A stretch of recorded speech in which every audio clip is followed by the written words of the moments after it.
A paz do Senhor! Você que é aluno da Semaderon, fazendo curso de capacitação para o serviço cristão, é muito bem-vindo à nossa terceira aula. Antes de iniciarmos, a matéria que estamos falando é Antropologia Histórica e o Pecado. Gostaria de fazer a leitura de um texto chamando a sua atenção para o que estaremos lendo nesse momento no livro do profeta Isaías, capítulo 14, versículo de número 12, versículo 13 e o versículo 14. A versão que estaremos lendo é a nova versão da Bíblia Almeida atualizada, que diz assim: Veja como você caiu do céu, a estrela da manhã, filha da alva. Veja como você foi lançado por terra, você que debilitava as nações. Você pensava assim: subirei ao céu, exaltarei o meu trono acima das estrelas e me assentarei no monte da congregação na extremidade do norte. Subirei acima das mais altas nuvens e serei semelhante ao Altíssimo. Nós temos uma matéria muito complexa para desenvolver a partir de agora, que vamos falar sobre a origem do pecado e há conceitos já formados acerca desse tema. No seu livro-texto, abra, por gentileza, na página de número 39 e vamos falar sobre a origem do pecado. Queremos falar sobre esse assunto baseado no conceito teológico da nossa denominação, da Igreja Evangélica Assembleia de Deus. Uma vez que estamos ministrando o curso para essa finalidade, para esse público específico, dando um suporte, dando uma bagagem, dando a condição de cada pessoa que está sendo convocada para o serviço cristão através do ministério de diácono, presbítero, evangelista, pastor, cooperador, possa entender o contexto em que ele está inserido para prestar um bom serviço e glorificar o nome do Senhor.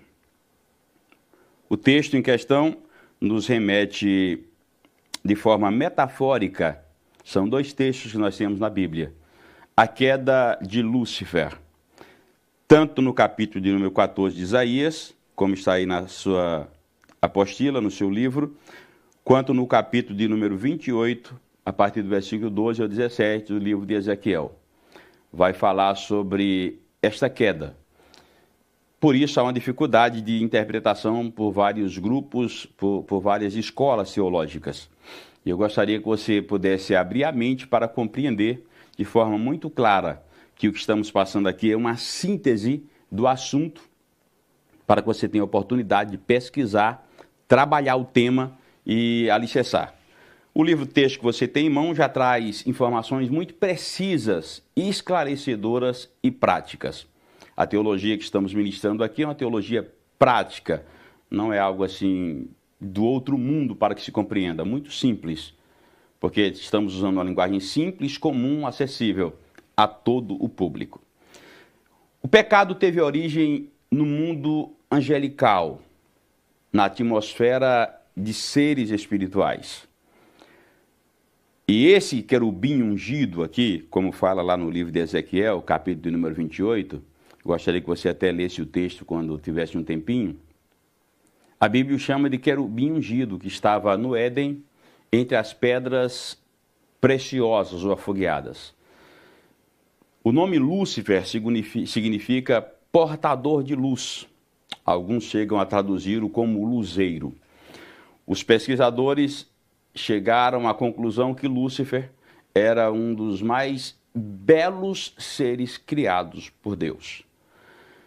Era tão lindo, tão perfeito, Ezequiel fala sobre essa perfeição, até que achou iniquidade. O orgulho tomou conta do seu ser, tomou conta do seu interior e, infelizmente, ele se rebelou contra Deus. Mas, voltando à tônica, esse anjo, esse querubim protetor, era tão belo, tão perfeito, tão extraordinariamente brilhante, tão fabuloso, que os outros seres angelicais, quando olhavam para ele, glorificavam ao Criador.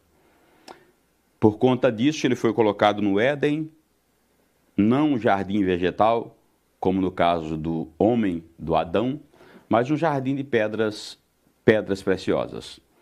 E sobre o seu governo, ou domínio, ele tinha uma terça parte das miríades angelicais. Imagina a terça parte dos anjos criados por Deus, pois anjos não se multiplicam, eles não procriam, eles não aumentam. Mas a Bíblia fala que são milhares e milhares, milhões e milhões que Deus os criou. E ele prestava culto nesse Éden.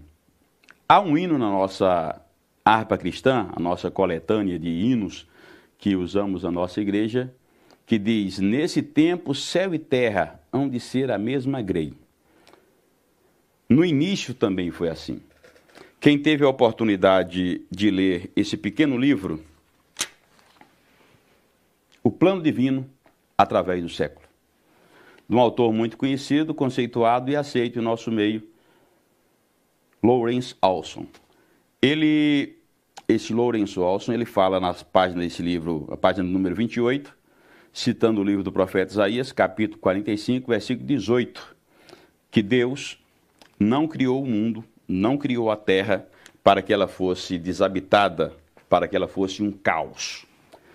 No princípio, Deus criou a terra com um propósito, que ela fosse habitada, que ela tivesse serventia, céus e terra tivesse prestando culto, louvor, gratidão, adoração a esse Deus magnífico, poderoso e criador. Nesse jardim, na terra, segundo os pesquisadores, Deus coloca Lúcifer e uma terça parte dos anjos para que lhe preste culto. Culto de baixo, culto em cima. Louvor aqui na terra e louvor no céu. Céu e terra, a mesma coisa. No final, acontecerá da forma que Deus originou, ou criou, ou projetou todas as coisas. Céu e terra serão a mesma coisa. Mas esse querubim protetor entre pedras preciosas começou a se orgulhar da sua função, da sua beleza, da sua qualidade de regente ou de líder daquele grupo de seres que prestavam culto a Deus. E quando os demais anjos olham para ele e começam a glorificar a Deus, ele se sente no direito de receber essa adoração. O princípio, o único princípio que prevalece e permanece até hoje, que gera todo tipo de pecado, é o orgulho. Tanto no coração do homem, quanto no sentimento de Lúcifer. O massagear o ego, o desenvolver esse sentimento de prepotência leva ao pecado. Aí o texto do profeta Isaías deixa muito claro que ele sentiu o desejo de ser adorado, igual a Deus de adorado. Dá para entender com muita clareza no texto lido, quando ele diz: subirei acima das estrelas do céu. Estrelas aqui é uma linguagem tipológica, fala dos demais anjos. Eu subirei, então significa que ele estava embaixo. Estabelecerei o meu trono nas bandas do norte e serei semelhante, igual ao Altíssimo. Há um conceito que geralmente e comumente é usado em nosso meio, que Satanás queria ser superior a Deus. Na verdade, o texto nos limita a uma qualidade de igual. Serei igual. Estabelecerei meu trono e serei semelhante. Terei a mesma essência, o mesmo poder, o mesmo patamar. Estarei em pé de igualdade com ele. E quando ele sobe, ele estabelece o seu trono, e esses anjos que com ele prestavam culto se rebelaram juntamente para prestar culto a Lúcifer. Parece, eu sempre costumo brincar, para descontrair um pouquinho, uma linguagem assim bem descontraída, que aqui dá para entender que se organizava o primeiro movimento de invasão. O MST chega lá no céu para tomar posse daquilo que não é dele. E a Bíblia diz que Deus não divide a sua glória com outrem, com ninguém. E quando Deus vê que o objetivo dele é estabelecer o trono de Lúcifer, estabelecer o trono, receber adoração, receber louvor, sendo adorado como o próprio Deus, aí Deus o lança de lá. E esse impacto é tão grandioso que, segundo os teólogos, uma boa linha dos teólogos acreditam que há uma diferença muito grande de espaço, de tempo, entre Gênesis 1 e Gênesis 1 e 2. No princípio criou Deus os céus e a terra. Essa terra perfeita que disse aqui o pastor Lourenço no seu livro, que foi feita para ser habitada, para prestar culto a Deus, para adorar a Deus, para ser um local de adoração, de serviço, de gratidão a Deus. Mas quando Satanás é lançado de lá dos céus à terra, Jesus já falava sobre isso no livro de Lucas, capítulo 10, versículo de número 18. Eu vi Satanás sendo lançado do céu como um raio. Eu acho que todos nós já tivemos a triste experiência de ver um lugar onde caiu um raio, uma descarga elétrica poderosíssima. Mata animais, destrói árvores, destrói casa, destrói tudo. O impacto é tremendo. E com esse impacto da queda de Lúcifer sobre a terra, vem a sequência do texto de Gênesis 1. A terra tornou-se sem forma e vazia. E havia trevas sobre a face do abismo, e o Espírito de Deus se movia sobre a face das águas. Terrível, né? A consequência do pecado é cruel. A rebelião, o orgulho, a prepotência, o desejo de se apropriar daquilo que não lhe pertence, a vontade de ser adorado, esse princípio de orgulho que brota no coração é terrível. E a partir desse momento, Deus começa uma semana de recriação da terra. Deus começa a trabalhar a terra, devolvendo a ela a sua forma original. Está aqui o nosso slide dizendo que a primeira manifestação do pecado teve origem no mundo angelical. Muitos, na verdade, têm dificuldade de acreditar nisso, de aceitar isso, porque seres angelicais, seres perfeitos em adoração, tomam a decisão de rebelar-se para ser adorado. Mas essa é a narrativa bíblica. Esse é o conceito teológico que defendemos. Que Lúcifer, no princípio, não foi feito como um ser mau, cruel. E alguns chegam até a atribuir. Partindo desse princípio, Deus é culpado do pecado. Mas no seu livro aí, no texto que você tem, nós vamos ver várias referências que vai deixar muito claro que Deus não tenta ninguém, portanto não pode ser tentado. O mal não procede de Deus, mas o direito de escolha e o inflar do ego termina levando as pessoas e os seres angelicais, como no caso de Lúcifer, à rebelião.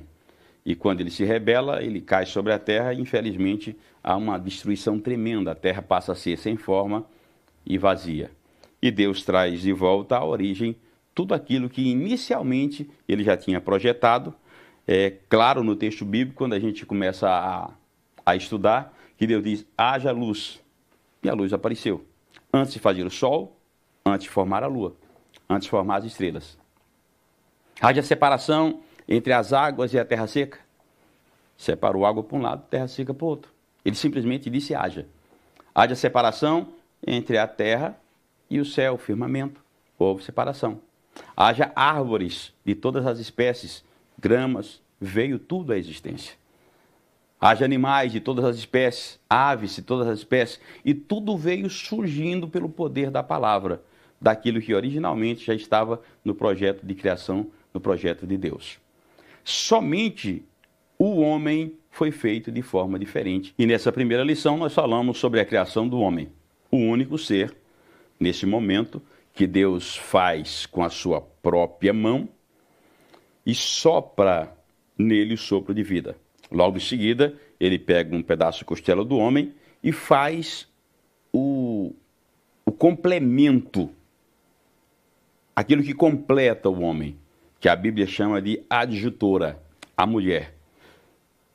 A obra mais perfeita da criação divina e o maior presente que o homem pode receber é a mulher. E Deus coloca ela ao lado de Adão. Quando ele desperta desse sono, ele faz um poema na hora, extremamente apaixonado pelo presente que recebe da parte de Deus. Agora, como entra o pecado no mundo através de Adão? O pecado entra no mundo quando Adão e Eva deixam-se embriagar pelo mesmo sentimento. Triste, mas se você consegue acompanhar no seu livro texto, na página seguinte, página de número 40, nós vamos ver sobre a entrada do pecado no mundo. Lúcifer, agora destituído, transforma-se em Satanás. Não tem mais habitação, não tem mais o jardim do Éden para ele ficar. Não tem mais o jardim de pedras preciosas para que ele habite. Os céus não o contêm, de lá ele é expulso. E Deus cria o homem com um propósito de da terra prestar culto a Deus, de manter comunhão, intimidade com Deus, de manter com Deus a liberdade de conversar, de estar diante de Deus para que a terra tenha voz de gratidão, tenha voz de adoração, tenha voz de louvor. E a Bíblia diz que Deus visita o homem todos os dias. E no momento em que o homem é visitado por Deus, eu paro a pensar que tamanho privilégio tinha o homem de sentar com Deus e tirar alguns minutos para que pudesse falar com Ele. Hoje, nos nossos cultos, a gente sente de forma extraordinária a manifestação da presença de Deus. E quando sentimos isso, é algo extremamente fabuloso, majestoso, indescritível. Agora imagine o privilégio de Adão estar recebendo a visita pessoal de Deus no jardim do Éden. E Adão lhe presta culto, lhe serve todos os dias e toma esse espaço geográfico que é chamado de jardim, chamado de Éden. Ele ocupa o lugar que antes esse querubim ungido tinha. Ele ocupa o espaço de gratidão, de adoração, de intimidade, de comunhão que antes esse querubim tinha. Mas em dado momento, a irmã Eva está passeando pelo jardim e Satanás se incorpora em uma serpente e começa a falar com Eva. E a tônica do assunto leva ao princípio do pecado, o que aconteceu com ele mesmo. Ele começou a colocar dúvida no coração de Eva e fomentar a ideia de que Deus estava escondendo alguma coisa e privando alguma coisa a esse casal. E ele começa a encher a mente de Eva de informações negativas. E ele pergunta para ela: é verdade que vocês não podem comer de nenhuma das frutas desse jardim? Ela disse: não, muito pelo contrário. Podemos comer de todas elas, mas da fruta que está no meio do jardim, dessa Deus não nos permitiu comer. Tem um slide aí que vai dar uma certa visão do que de fato aconteceu naquele exato momento. E Satanás disse: não, sabe o que Deus está querendo de vocês? Deus está querendo privar vocês da ciência do bem e do mal. Isso na prática. O conceito do que é bom e do que é ruim, vocês não têm. Só Deus sabe isso. Mas se vocês comerem dessa fruta, vocês serão igualzinho a Deus. Vocês vão ter o poder de escolha entre o que é bom e entre o que é ruim. Vocês vão entender o porquê Deus está privando vocês desse grande privilégio. Infelizmente, Eva foi cedendo pouco a pouco, deixando de acreditar naquilo que Deus havia falado, para acreditar naquilo que Satanás estava falando. Quantas vezes a gente, como ministros de Deus, como servos de Deus, tendo consciência das promessas que Deus tem nos feito, conhecendo a Bíblia e as ricas promessas que nela tem, tendo convicção da nossa chamada, do nosso ministério, aparece um filho de Belial, um emissário de Satanás, para colocar dúvida no nosso coração com relação àquilo que Deus tem nos prometido. Mas eu quero liberar uma palavra de bênção para a sua vida. E isso eu faço em nome de Cristo Jesus. Fica firme. Não desvie nem para a direita nem para a esquerda. O que Deus te prometeu, Ele vai cumprir. As promessas de Deus são fiéis. Pode passar os céus, pode passar a terra, mas as suas palavras não vão de passar. No afã de ser igual a Deus, porque sempre houve no coração de todos os homens um orgulho incontrolável de querer ser igual a Deus. Isso aconteceu lá no passado, no início da criação, quando Eva queria ser igual a Deus, e agora nesse mundo avançado de tecnologia, de ciência extraordinária, queremos tomar o lugar de Deus. Já queremos fazer seres humanos, replicar, já queremos clonar, já queremos trazer à existência o que não existe, mas quero te dar uma notícia muito enfática e clara. O homem simplesmente tenta, mas não consegue, porque falta aquilo que depende da grandeza da criação de Deus. E tudo que ele vai fazer, ele sempre vai ter que fazer daquilo que originalmente existe, de uma matéria pré-existente.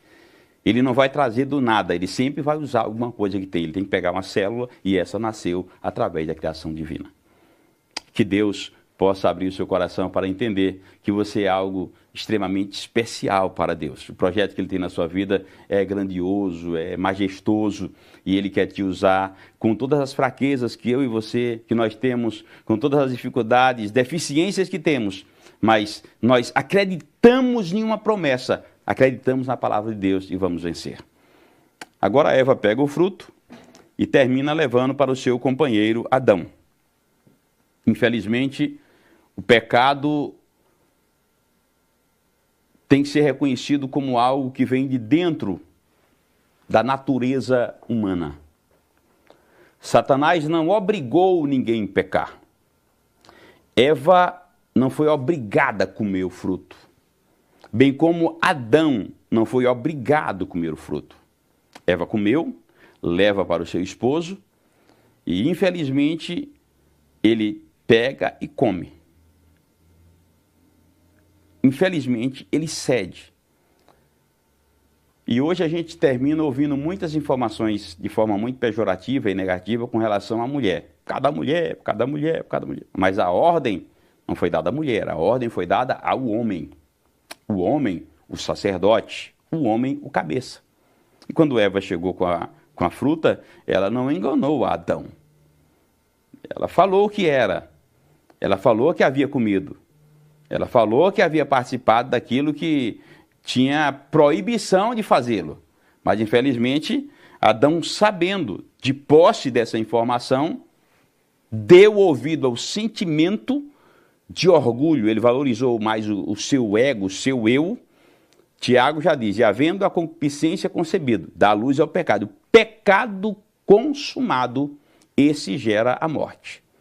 Quando Adão pega o fruto e ele come esse fruto, aí o pecado teve total liberdade sobre a vida dele, porque ele levou em consideração mais o seu eu, o seu ego, de que a ordem de Deus de não o faça. Infelizmente, o homem seguiu a indução do seu coração, dando lugar ao pecado, desobedecendo às ordens de Deus.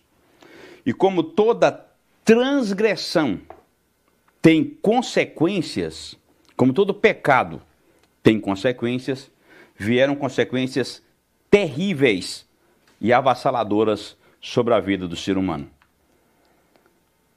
O homem passou a ser escravo da sua própria consciência, que lhe acusava dioturnamente. O homem passou a entender que aqueles momentos de prazer, de graça diante de Deus, já não seria mais uma realidade. O homem foi expulso do Éden de forma definitiva e foi-lhe privado o retorno para esse ambiente de comunhão. Mas é um ato de escolha. Ainda hoje, pecado ainda é um ato de escolha.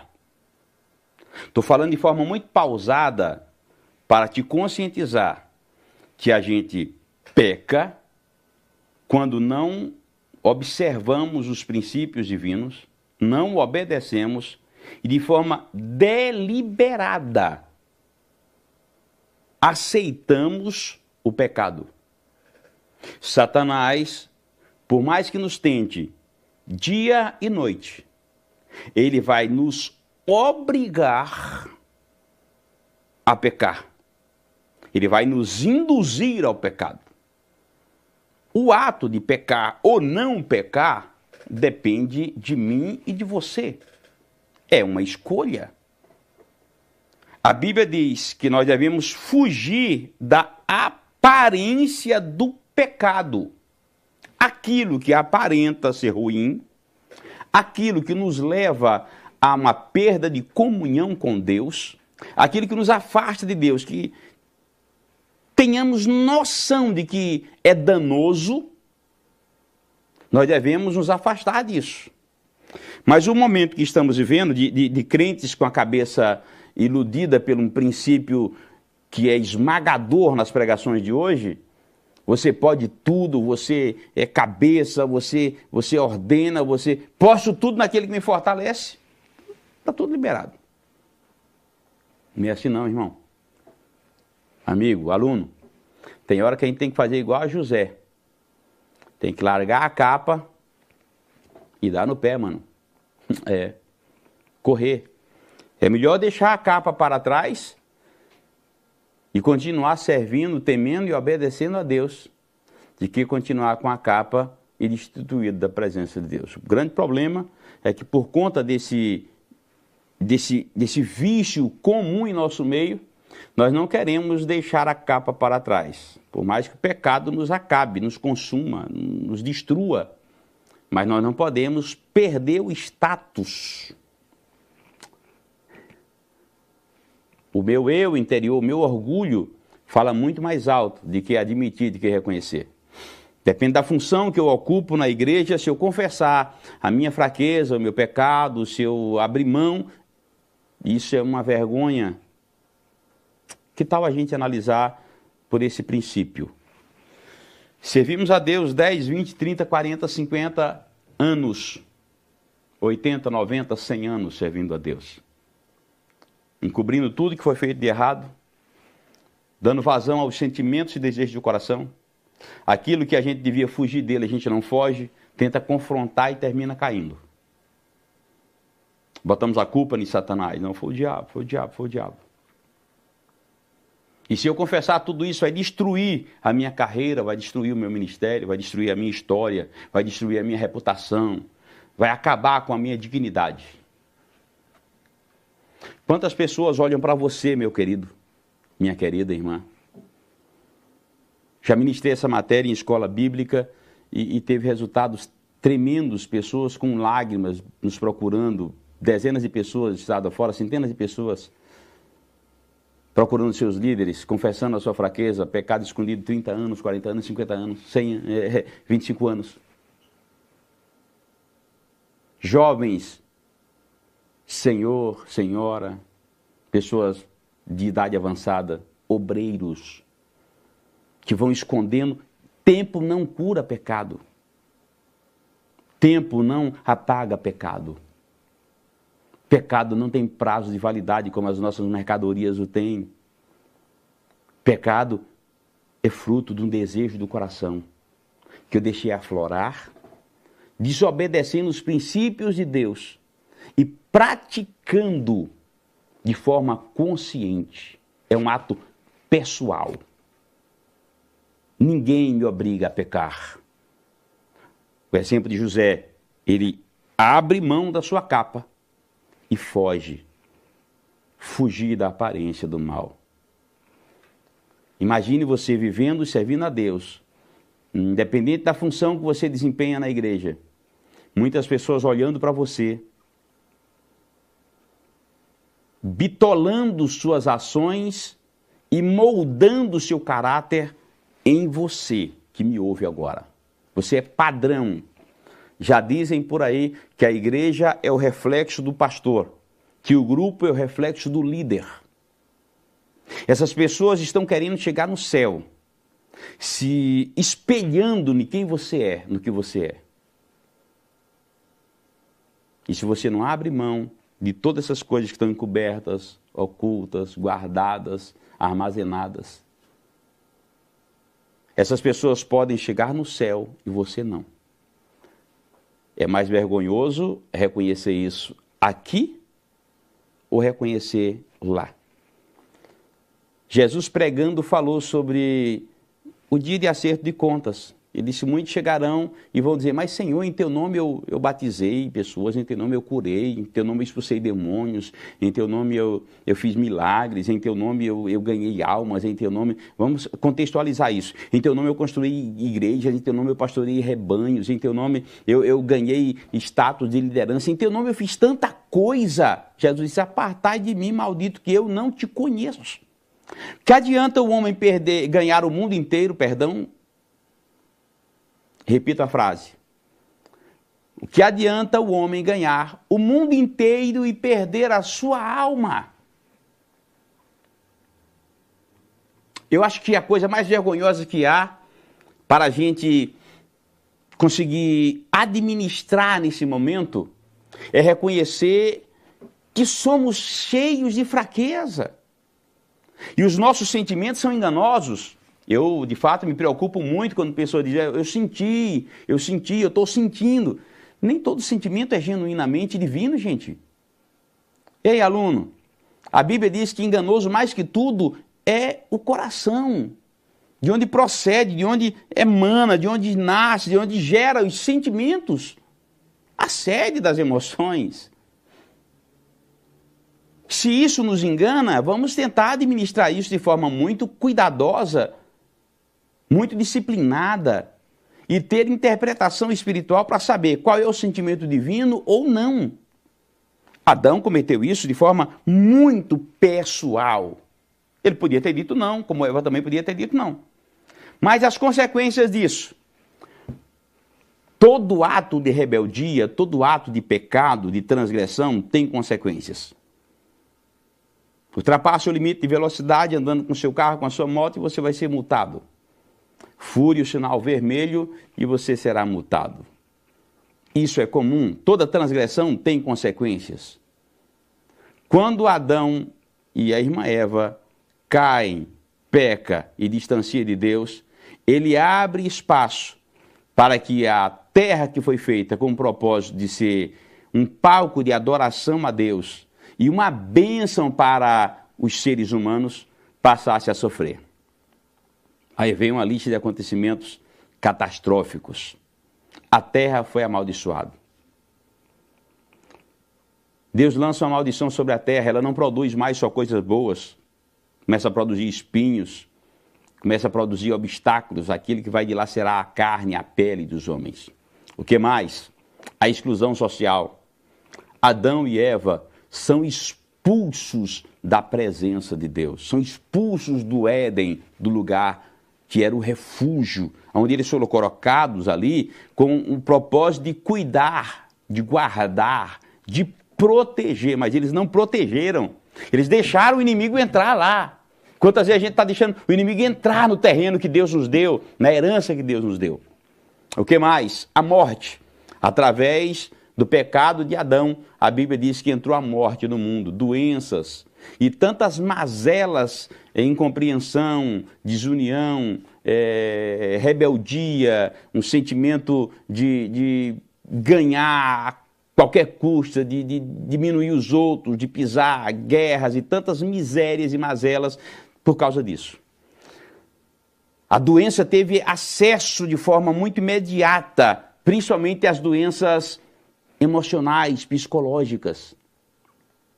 Veja que logo depois do pecado, Adão e Eva estão no jardim quando ouvem a voz de Deus.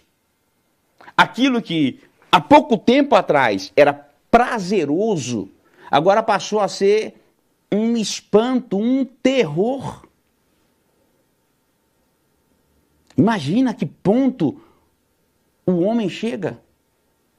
Imagina a que ponto o pecado leva o homem a destruir todo um sentimento de amor, de afeto, de carinho, de alegria ao ouvir a voz de Deus.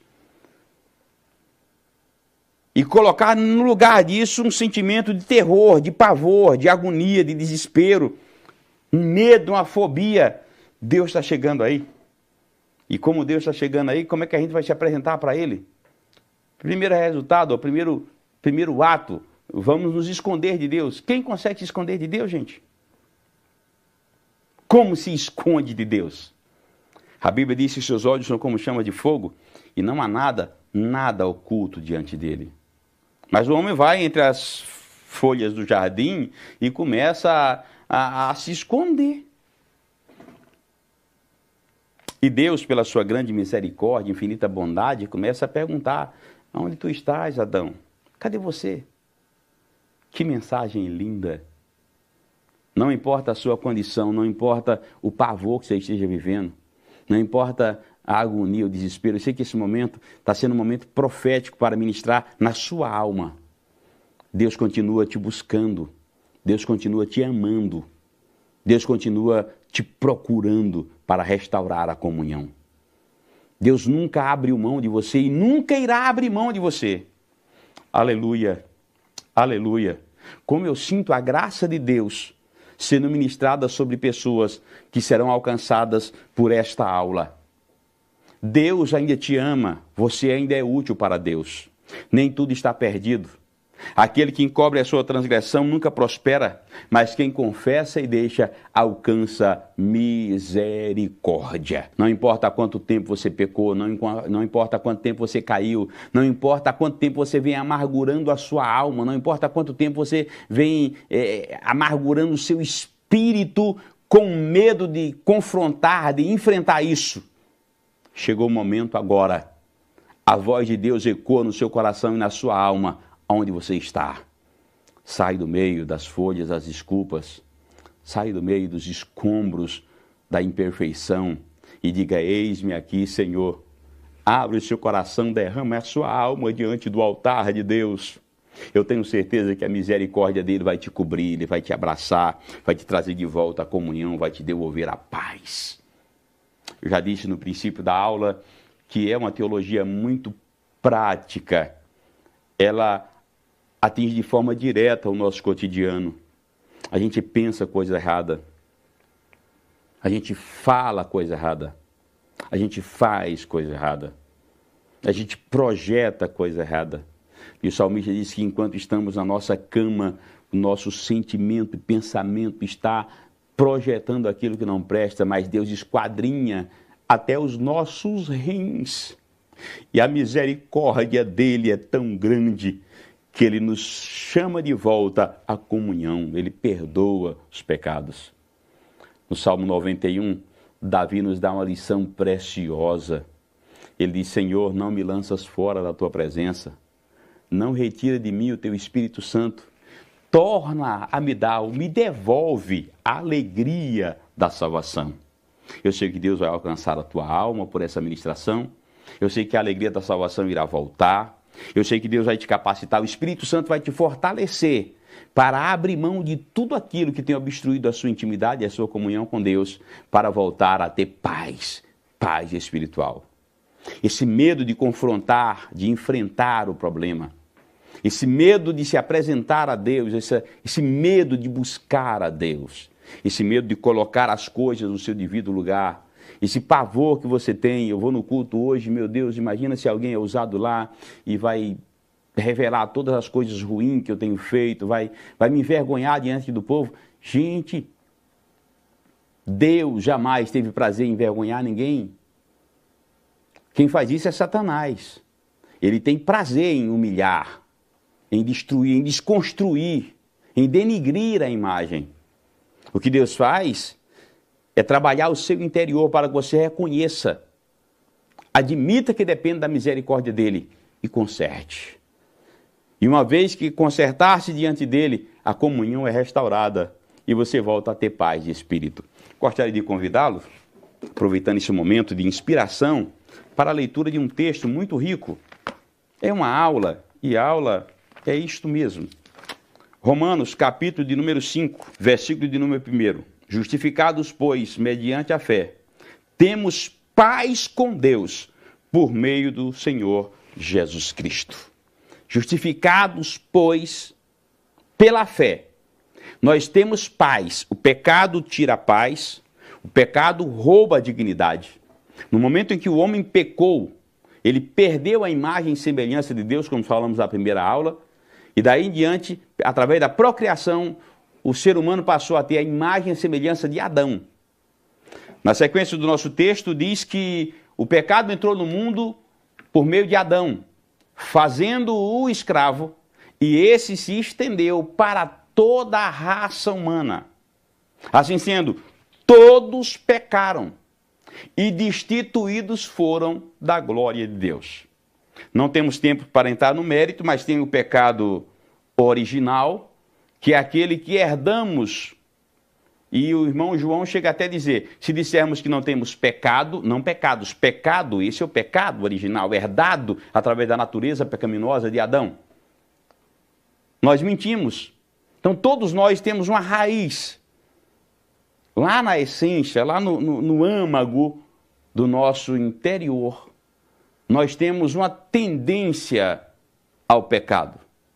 Aí temos que administrar isso. Através de Adão, entrou o pecado no mundo e o pecado reinou sobre todos os homens. Mas a Bíblia também diz que para isso se manifestou o Filho de Deus, para desfazer as obras do diabo. João capítulo 3, versículo 16, o texto áureo da Bíblia. E parto aqui para a conclusão da nossa aula hoje. Porque Deus amou o mundo de tal maneira que deu seu Filho unigênito para que todo aquele que nele crê não pereça, mas tenha a vida eterna. Deus me amou. Deus te amou. Deus me ama. Deus te ama. O pecado entrou no mundo através de Adão. E esse se estendeu a toda a raça humana. Mas através de Jesus Cristo, o sacrifício único e perfeito, completo, há quem indica que Jesus quebrou todos os princípios da lei. Pelo contrário, Jesus cumpriu todas as exigências da lei. Ele é o sacrifício perfeito. Quando ele morre, o seu sangue, o seu sacrifício, é capaz de redimir a raça humana. Aquilo que sangue de bodes, de carneiros, de novilhos não podia fazer, o sangue de Jesus faz. Ele limpa. João está batizando às margens do Jordão quando vê Jesus e diz, eis aí o Cordeiro de Deus que tira o pecado do mundo. Deus ainda continua te amando. Deus não abre mão de você. Deus vai continuar te buscando. Deus vai continuar trabalhando o seu caráter. Deus vai restaurar a sua vida. E Deus vai te usar como instrumento poderoso na obra dele. Eu ministro na autoridade do nome de Jesus. Você que está fazendo esse curso será um instrumento poderoso nas mãos do Criador. Porque através do sangue de Jesus Cristo nós temos paz com Deus. A partir de agora podemos fazer como disse Paulo. Orar em todo lugar, com as mãos levantadas. Mãos sem ira, sem mácula e sem contenda. Que o Deus de paz te abençoe. Que a graça do nosso Senhor Jesus Cristo esteja sobre a sua vida. E você seja edificado através dessa ministração. Até a próxima aula. Que Deus te abençoe.